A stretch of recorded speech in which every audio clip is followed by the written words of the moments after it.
White Nights by Fyodor Dostoyevsky. The second night. Well, so you survived, she said to me, laughing and taking hold of both my hands. I've been here for 2 hours already. You have no idea what I've been through today. I know, but now to the matter at hand. Do you know why I have come? Not to talk nonsense like yesterday. Here's why. We need to act more sensibly from now on. I thought about all this for a long time last night. But how are we to be more sensible? For my part, I'm ready. But really, nothing more sensible has ever happened to me in all my life than what is happening now. Is that so? First of all, please don't squeeze my hand like that. And second, I want to tell you that I thought about you long and hard today.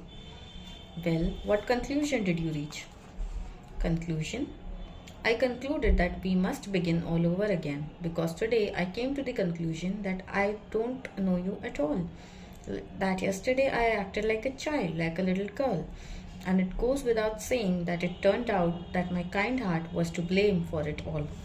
That is, I praised myself, which is how it always ends when we start examining our actions. And that's why, in order to correct this mistake, I've decided to find out everything I can about you in the most detailed manner. But since there's no one from whom I can find out anything about you, you must tell me everything yourself. Everything that there is to know. Well, what sort of person are you? Quickly begin to tell me the story of your life. The story of my life, I cried out frightened. My story. But who told you that I have a story to tell?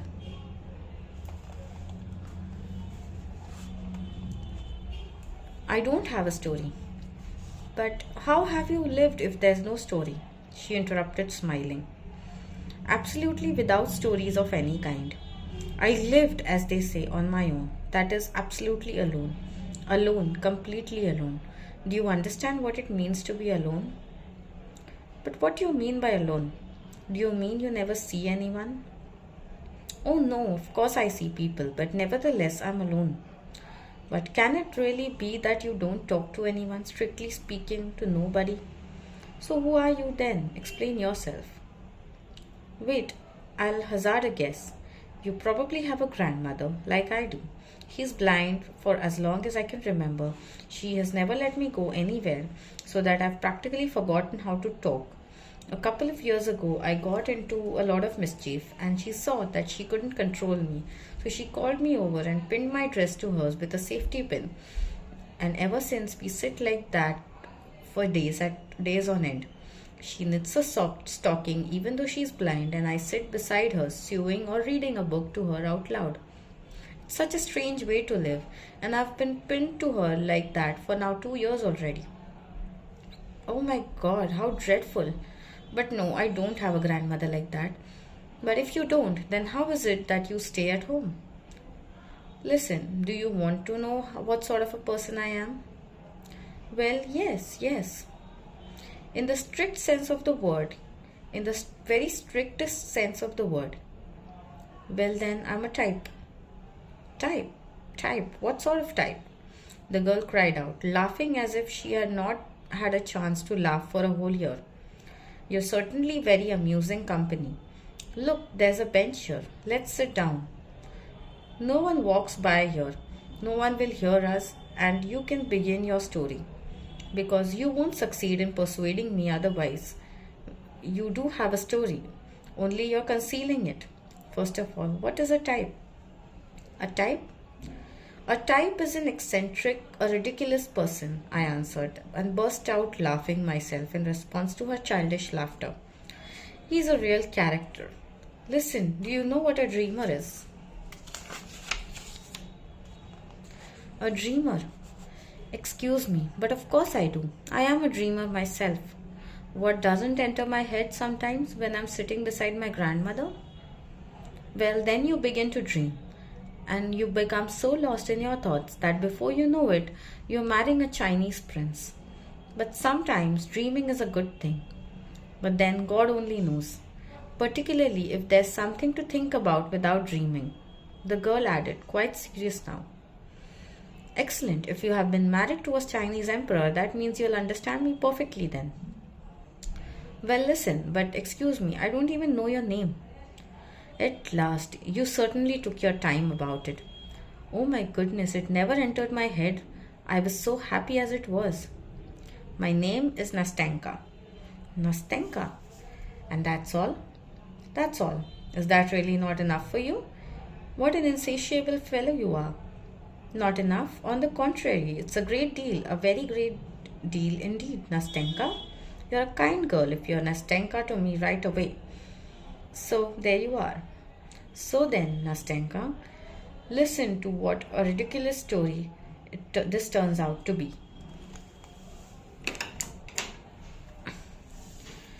I sat down next to her, assumed a pedantically serious pose, and began as though I were reading something that had been written down. So I am going to count how many times he says Nastenka. So yeah. There are, Nastenka, in case you didn't know, that there are rather strange little corners in Petersburg. It's as if the same sun that shines for all of Petersburg people doesn't even peek into these places. But there is another different new sun, as if specially ordered for these corners, and it shines on everything with a different special light. In these corners, dear Nastenka,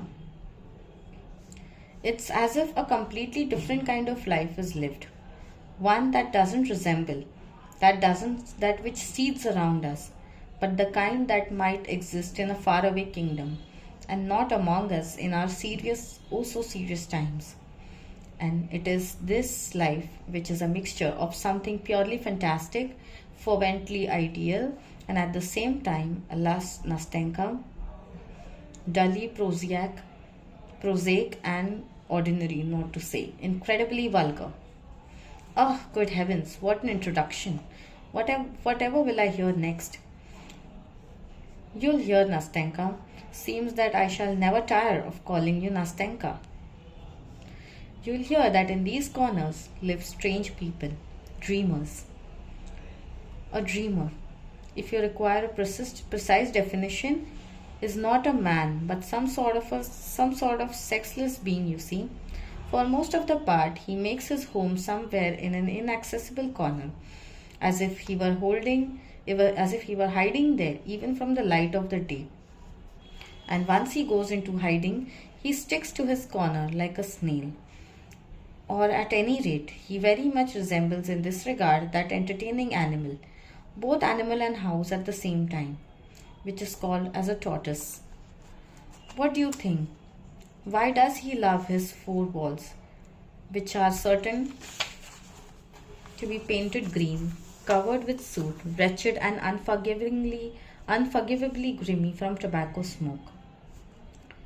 Why does this ridiculous gentleman, when one of his few acquaintances come and visit him, and he ends up losing all his acquaintances, why does this ridiculous person greet him with such an embarrassment, and such changed countenance, and such confusion, as though he had just committed a crime within his four walls, as though he had just been forging counterfeit notes or some little poems to be sent to a journal with an anonymous letter, in which it is revealed that a true poet has died, and that his friend considers his sacred duty to publish his ditties.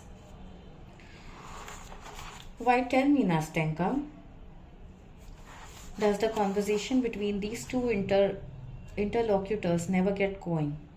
Why does neither laughter nor some lively remark fly from the tongue of the completely unexpected and perplexed friend, who in different circumstances likes to laugh a great deal, as well as engage in lively banter and conversations about the fair sex and the other cheerful subjects? And why finally does this friend, probably a recent acquaintance, making his first visit, because in this case there will not be a second, and the friend won't come again?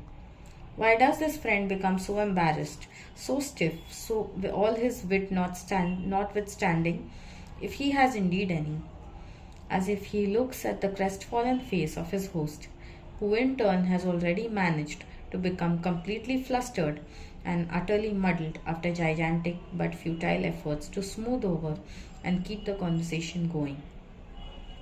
To show his knowledge of the ways of the world, to talk to about the fair sex, and at the very least, by such deference, to please the poor person who has turned up at the wrong place and mistakenly come to visit him.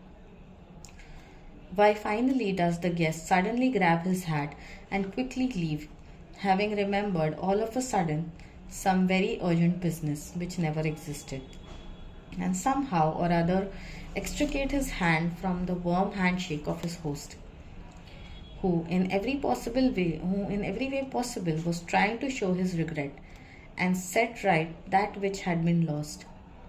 Why does the departing friend chortle as he goes out the door? It is chortled.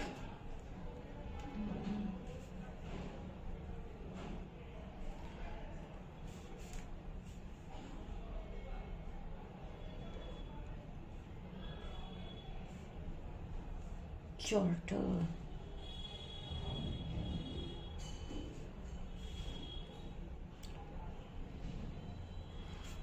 Chortle is laugh in a noisy way, gleeful way.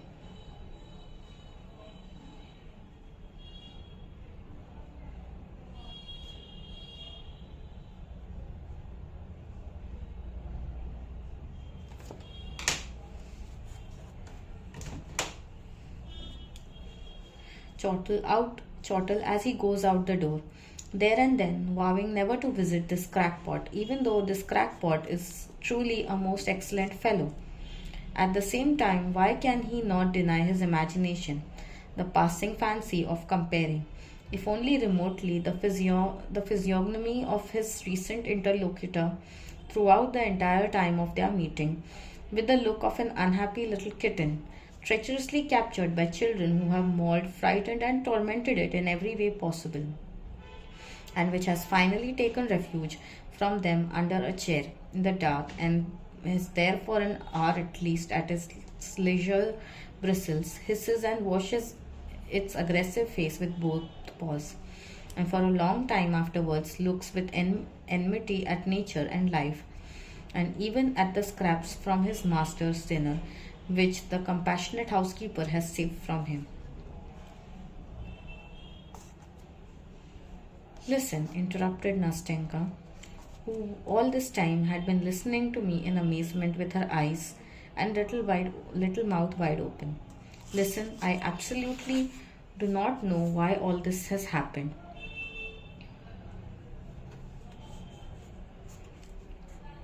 And why are you putting such ridiculous questions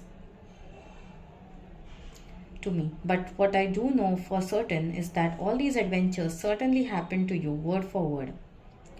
Without a doubt, I answered with the most serious expression. Well, as there's no doubt, then continue, Nastenka answered. Because I very much want to know how it all ends. You want to know, Nastenka?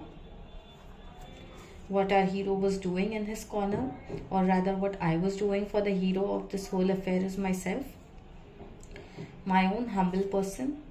You want to know why I became so alarmed and was flustered for an entire day by the unexpected visit of a friend? You want to know why I was so startled? Why I blushed so when the door to my room opened? Why I didn't know how to receive my guest? And why I floundered so shamefully under the weight of my own hospitality? Well, yes, Nastenka answered.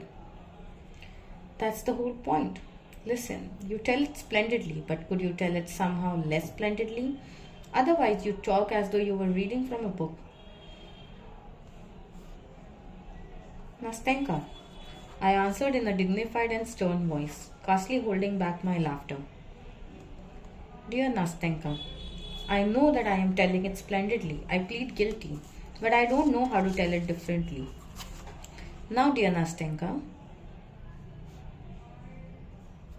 I am like the King Solomon's genie trapped in an earthenware urn for 1,000 years, under 7 seals, and from which these 7 seals were last removed. Now, dear Nastenka, where have we come together? When we have come together, 20. Interesting. Now, when we have come together again after such a lengthy separation, because I've known you for a long time, Nastenka. Because I have long been searching for someone, and that is a sign that I was looking precisely for you, and that we were fated to meet now. Oh, that's a good line. Now, in my head, thousands of valves have opened, and I must set loose this river of words, or I will choke to death. So then I ask that you do not interrupt me, Nastenka, but listen obediently and dutifully, otherwise I keep my silence. No, by no means. Speak, I won't say another word.